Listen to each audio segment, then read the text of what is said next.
Hi hello welcome to post 360. నేను మీ మురళీ రాపల్లి. మనిషి ఎదగగానే సరికాదు, కొద్దిగా బుద్ధి కూడా ఎదిగితే బాగుంటుంది అంటూ ఉంటారు.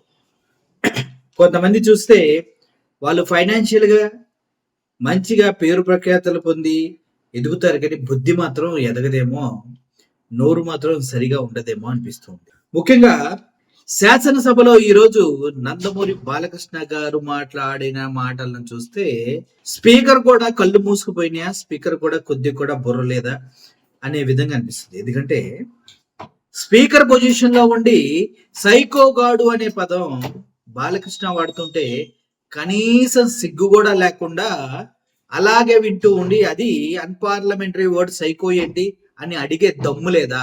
ట్రిపుల్ ఆర్ మిమ్మల్ని అడుగుతున్నాం, మీరు ఆ చైర్ లో కూర్చోడానికి అనర్హులు అన్నదాన్ని మరోసారి క్లియర్ గా తెల్లం చేశారు.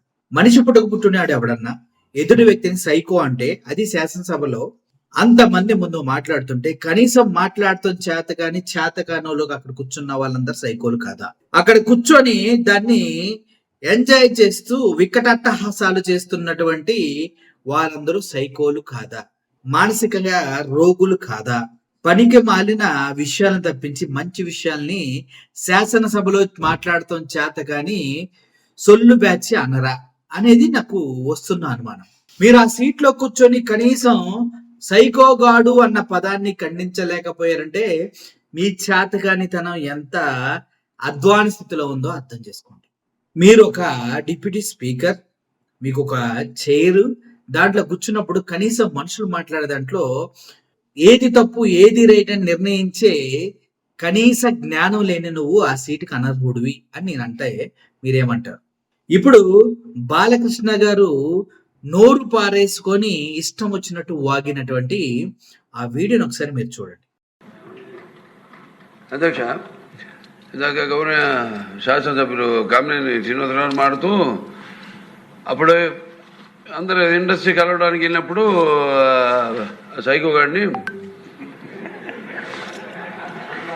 చిరంజీవి గారు గట్టిగా అడిగితే అప్పుడు ఈయన వచ్చాడంది అబద్ధం. గట్టిగా ఎవడు అడగలేదు అక్కడ.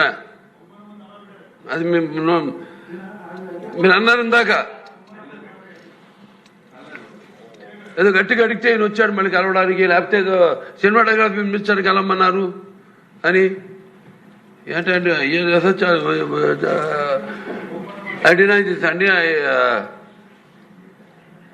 అవి మిగతాను ఓకే, అవమానించడం ఆయన ఓకే, ఏదో ఆయన పెద్ద గట్టిగా చెప్తే ఆయన దిగి వచ్చాడంట కలవడానికి, లేకపోతే సినిమాటోగ్రఫీ మినిస్టర్ కలవమన్నాడంట. మనం కూడా నాకు ఇన్విటేషన్ వచ్చింది ఇక్కడ ఫిల్మ్ డెవలప్మెంట్ ఒక లిస్ట్ తయారు చేయమని. నాది 9వ పేరు వేశారు.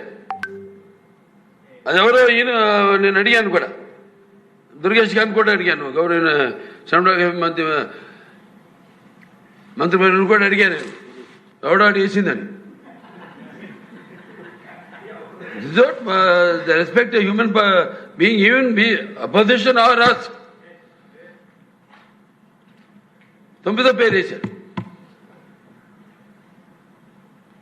ఇదే అదేదో గట్టిగా ఎవడు అడిగాడు, గట్టిగా అడిగితే పంపించారు లోపలికి, వచ్చాడు ఈడు కలవడానికి. Sorry, I want to clarify this. No, very good, sir. Nonsense. గౌరవనీయ అధ్యక్ష, ఇందాక గౌరవ శాసనసభ్యులు కామినేని శ్రీనివాసరావు మాడుతూ అప్పుడు అందరూ ఇండస్ట్రీ కలవడానికి వెళ్ళినప్పుడు సైకో గారిని చిరంజీవి గారు గట్టిగా అడిగితే అప్పుడు ఈయన వచ్చాడంది అబద్ధం. గట్టిగా ఎవడు అడగలేదు అక్కడ. అది మీరు అన్నారు ఇందాక, ఏదో గట్టిగా అడిగితే ఈయన వచ్చాడు మళ్ళీ కలవడానికి, లేకపోతే ఏదో సినిమాటోగ్రఫీ మినిస్టర్ కలవమన్నారు అని.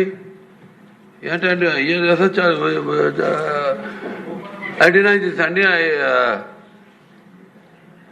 అవి మిగతాను ఓకే, అవమానించడం ఆయన ఓకే, ఏదో ఆయన పెద్ద గట్టిగా చెప్తే ఆయన దిగి వచ్చాడంట కలవడానికి, లేకపోతే సినిమాటోగ్రఫీ మినిస్టర్ కలవమన్నా అంట. మనం కూడా నాకు ఇన్విటేషన్ వచ్చింది ఇక్కడ ఫిల్మ్ డెవలప్మెంట్ ఒక లిస్ట్ తయారు చేయమని. నాది 9వ పేరు వేశారు. అది ఎవరో ఈయన నేను అడిగాను కూడా, దుర్గేష్ గారిని కూడా అడిగాను, గౌరవ సినిమాటోగ్రఫీ మంత్రి కూడా అడిగాను ఎవడో అడి వేసిందని. The respect a human being, even be opposition or us. 9వ పేరు వేశారు. ఇదే అదేదో గట్టిగా ఎవడు అడిగాడు, గట్టిగా అడిగితే పంపించారు లోపలికి, వచ్చాడు ఈడు కలవడానికి. Sorry, I want to clarify this. No, very good, sir. Nonsense. గౌరవనీయ చూశారు కదా, ఆ సైకోగాడు మాట్లాడితే ఒక మాట కూడా సరిగా అర్థం కావట్లేదు. బాలకృష్ణ గారు మాట్లాడితే ఒక పదానికి 100 కిలోమీటర్లు గ్యాప్ ఇస్తున్నారు. సైకోగాడు అని అంత మాట్లాడుతుంటే టీం అంతా సైకో బ్యాచ్ లా నవ్వుతూ ఉన్నారు. ఇటువంటి వారిని శాసనసభలో పెట్టి కనీసం అన్పార్లమెంటరీ లాంగ్వేజ్ ఏంటి, ఒక వ్యక్తిని వ్యక్తిగత పర్సనాలిటీని డిఫైన్ చేస్తూ సైకో అంటే దాన్ని యాక్సెప్ట్ చేస్తున్నటువంటి స్పీకర్ ని, దాన్ని చూసి వికటాట్టహాసాలు చేస్తున్నటువంటి వీళ్ళని చూస్తుంటే గతంలో జగన్మోహన్ రెడ్డి గారు అన్నారు చూడండి, అది గౌరవ సభ కాదు అని, అదే గుర్తొస్తుంది. నిజంగా కౌరవ సభలాగే ఇప్పుడు ఈ సభ ఉందా అంటే, ఇప్పుడు మాట్లాడుతున్న మాటలు కనీసం ప్రజల సమస్యల పైన మాట్లాడకుండా సైకోగాడు అంటూ మాజీ సీఎం ని అనేటువంటి ఒక ఆఫ్టర్ ఎమ్మెల్యే ఆయన లైఫ్ లో సీఎం కాలేడు కానీ బాలకృష్ణ గారు ఆఫ్టర్ ఎమ్మెల్యే, ఇటువంటి వ్యక్తులని మనం ఎలక్షన్ లో ఎన్నుకొని గర్వంగా శాసనసభలకి రాజ్యసభలకి పంపిస్తూ మనం చేతకాని వాళ్ళగా ప్రతిసారి నిరూపించుకుంటున్నాం. ఇప్పుడు జగన్మోహన్ రెడ్డి గారిని అక్కడ అన్నారనేది నాకు కోపం కాదు. ఆ పొజిషన్ లో ఎవడున్నా సైకో అన్న పదాన్ని అక్కడ ఉన్నటువంటి డిప్యూటీ స్పీకర్ పొజిషన్ లో ఉన్నటువంటి రఘురామకృష్ణంరాజు అని ఆర్ఆర్ అని పిలుచుకుంటూ బయట కొంతమంది విగ్గురాజు కూడా అంటారు, అవన్నీ నేను ప్రస్తావించదలుచుకోవట్లేదు. ఇటువంటి వ్యక్తి రైట్ సార్, కరెక్ట్ సార్, ఇవన్నీ నేను చెప్పాలనుకుంటున్నాను, అడ్రస్ చేయాలనుకుంటున్నాను అని అంటే కరెక్ట్ సార్, చేయాలి సార్ అని ఎట్లా ఏదో అంటారు కదా, అలా తలక చెప్తే ఎలా? బుద్ధి జ్ఞానాలు ఉండాలి కదా, అవునా కదా? మనిషిగా కనీసం ఆ శాసనసభకు ఇవ్వవలసినటువంటి గౌరవం ఇస్తున్నారా? మీరు కూర్చున్న సీటుకి కొద్దిగా ప్రతిష్టను ఆపాదిస్తున్నారంటే కనీసం ప్రతిష్ట కాదు కదా, దాని గౌరవం కాపాడే ప్రయత్నం కాదు కదా, కనీసం దాని మీద కూర్చోవడానికి కాదు, దాని మీద దుమ్ము దులపడానికి కూడా అనర్హులుగా ఉన్నారేమో అనే విధంగా నాకు అనిపిస్తుంది. ఇది మన శాసనసభల్లో, లోకసభల్లో, రాజ్యసభల్లో, మండలిలో మాట్లాడుకునే మాటలు. దీనికోసం మన ప్రజాధనాన్ని కోటాను కోట్లు వేస్ట్ చేయటం సిగ్గుండాల ఆ మొహాల మీద ఊహించుకోవడానికి. సో ఇది ద గ్రేట్ నందమూరి బాలకృష్ణ గారు, హిందూపురం నియోజకవర్గానికి ఎమ్మెల్యే.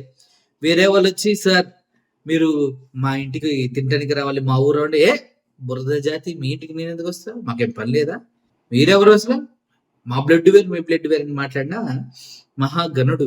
ఎంతకాలం బ్రతుకుతారు, ఎన్ని కిరీటాలు ఆస్వాదిస్తారో చూడాలి, చూద్దాం. నోటి దూల, చేతి దూల అన్ని భరిస్తున్నారు కాబట్టి సాగుతుంది.